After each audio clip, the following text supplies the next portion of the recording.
Frontera Global. Momento de revisar noticias internacionales, pero profundizando en un tema. Estamos en Frontera Global junto a Andrea Aguilar. Andrea, ¿cómo estás? ¿Cómo estás, Pati? Muy buenas tardes. Iniciamos hoy este Frontera Global con los ojos puestos en Haití. Por lo que ha sucedido en las últimas horas de la madrugada, el asesinato del presidente Jovenel Moïse, también las consecuencias que ha tenido esto para el país caribeño, que ha declarado ya estado de sitio. Vamos a revisar nuestra primera gráfica para ver un poco en qué contexto se encontraba o se encuentra en estos momentos Haití y entender un poco en qué momento se da este asesinato. Recordemos que Jovenel Moïse llega a la presidencia en el año 2017, el 7 de febrero del 2017, después de unas elecciones muy disputadas, muy difíciles, y que de hecho esa fecha en la que él llega es bien rebatida, porque él dice que su mandato finalizaba el próximo año, la oposición indica que finalizaba este año, y parte de eso era justamente la tensión política que se veía en las calles. Recordemos además que él impulsaba o estaba en esos momentos impulsando un cambio muy polémico a la Constitución de Haití, que había sido visto con muy malos ojos por la oposición y por distintos sectores de un país que, recordemos, en esos momentos no tienen una línea de sucesión muy clara. Se sabe que en estos momentos hay un gobierno interino que tiene en esos momentos Claude Joseph, que es el primer ministro interino, pero cuando muere el presidente de Haití por constitución tendría que asumir el presidente de la Corte Constitucional o de la Corte Suprema. Pero él falleció por COVID. Entonces ahí se rompe un poco el orden institucional. Tendría que ser entonces en esos momentos el gobierno interino, y ese gobierno interino tendría que estar jurado por un parlamento que no hay en estos momentos en Haití. Aparte de eso, él enfrenta ya desde hace varios años, o enfrentaba en su momento, acusaciones por corrupción. Recordemos que gran parte del dinero que en algún momento entró en Haití era proveniente de lo que se llamaba diplomacia del petróleo, que ejercía Venezuela a través de Hugo Chávez, y que benefició a varios países en el Caribe, lo que se llamaba también el tema de Petrobras, y esta parte de esas finanzas habrían ido a parar a empresas que tenían relación con Jovenel Moïse. Y aparte de eso, bueno, repasemos también lo que ha sucedido el día de hoy. Pati, se ha declarado el estado de sitio. Han dicho un poco cómo fue lo que sucedió esta mañana. Tiene que ver con algo que hombres armados con armamento de alta tecnología, incluso con drones, algunos incluso habían dicho que llegaron diciendo que eran agentes de la DEA, irrumpieron en la casa particular, que no es el Palacio de Gobierno en este caso, pero que sí era uno de los vecindarios más custodiados y más lujosos de Haití. Irrumpen cerca de la 1 de la mañana, matan al presidente a tiros, hieren gravemente a la primera dama, que de hecho en algún momento se dio por muerta durante la jornada por los medios locales, pero en los últimos minutos se confirmó que fue trasladada o está siendo trasladada a Estados Unidos porque está bastante delicada de salud. Repasemos parte de las declaraciones que entregó el primer ministro interino Claude Joseph. Como jefe de gobierno aún en función, hemos decidido declarar el estado de sitio en todo el país. Compartimos el dolor por el asesinato del presidente y pedimos a la gente que mantenga la calma. Llamamos a la inteligencia de los haitianos en este momento difícil. El presidente Jovenel Moïse era un hombre valiente, así que mantengan la calma porque la situación está bajo control. Bueno, y recordemos justamente que hay o había en algún momento las elecciones programadas en Haití para el 26 de septiembre. Eso te iba a preguntar, si es que eso se mantenía tal cual, qué decisiones se van tomando, especialmente luego de lo que tú describías de este vacío de poder, en un país que además enfrenta una crisis política desde hace tiempo, sumado a las catástrofes naturales que cada cierto tiempo también le afectan y que agravan la situación en Haití. Claro, recordemos, tú tocas un tema fundamental, Pati, y es que Haití nunca se ha podido recuperar. Uno, del terremoto del 2010, luego el huracán Matthew, esos embates de la naturaleza sumados a la corrupción de los distintos gobiernos. Recordemos que es un país que en 35 años ha tenido más de 20 gobiernos. Es quizás el país de América que más ha tenido gobiernos en las últimas décadas. Repasemos otra de las gráficas para ver exactamente cómo han transcurrido este 2021 para Haití.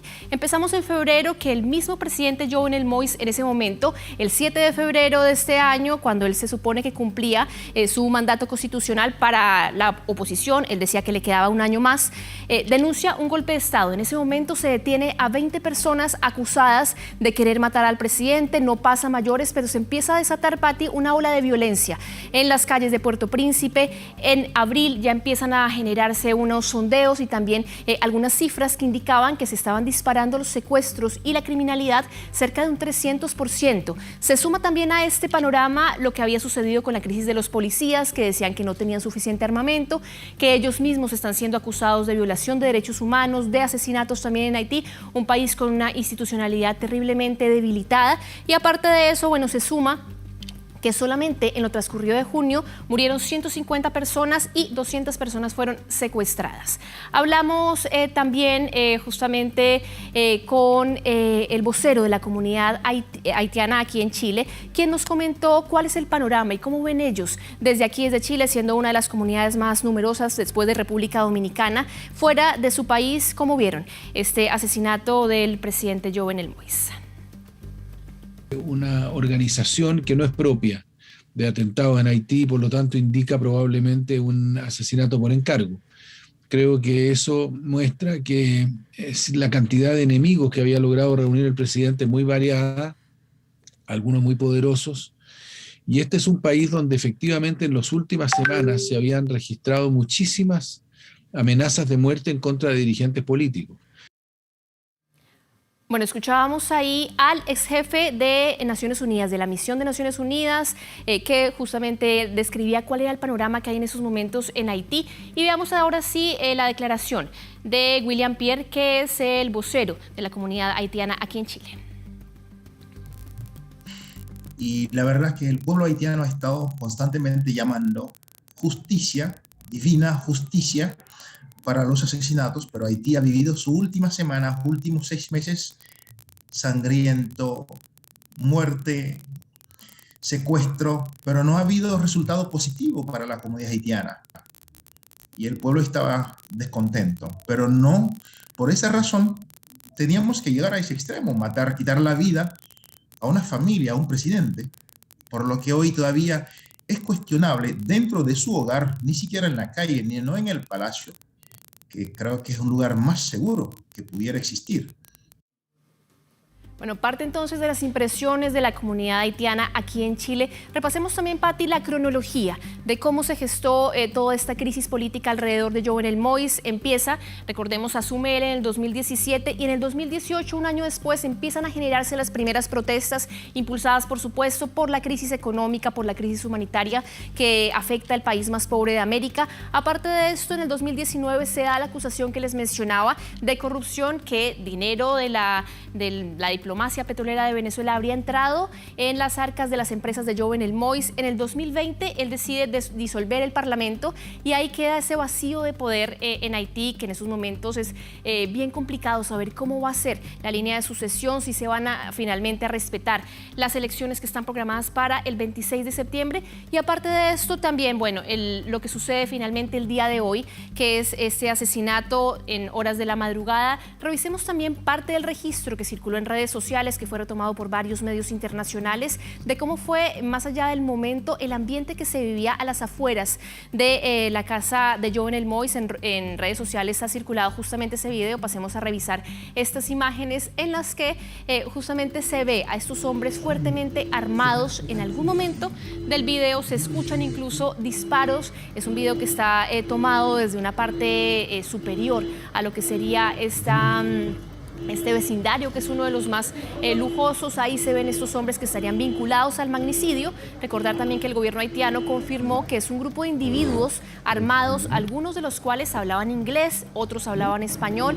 De ahí ha dicho también el embajador de Haití en Estados Unidos que eran mercenarios profesionales, que estaban completamente equipados, que tenían incluso equipamiento de drones, y ellos habrían irrumpido a la 1 de la mañana en la residencia privada del mandatario, lo asesinaron a balazos en medio de un ataque en el que, comentábamos, había salido también herida de gravedad la primera dama Martine Moïse, que en estos momentos está siendo trasladada a Miami para que puedan intervenirla y salvarle la vida. Parte entonces, Pati, del panorama de las consecuencias también que deja para Haití el asesinato de su presidente y también el hecho de cómo se fue gestando toda esa crisis política y social que enfrenta el país más pobre de América.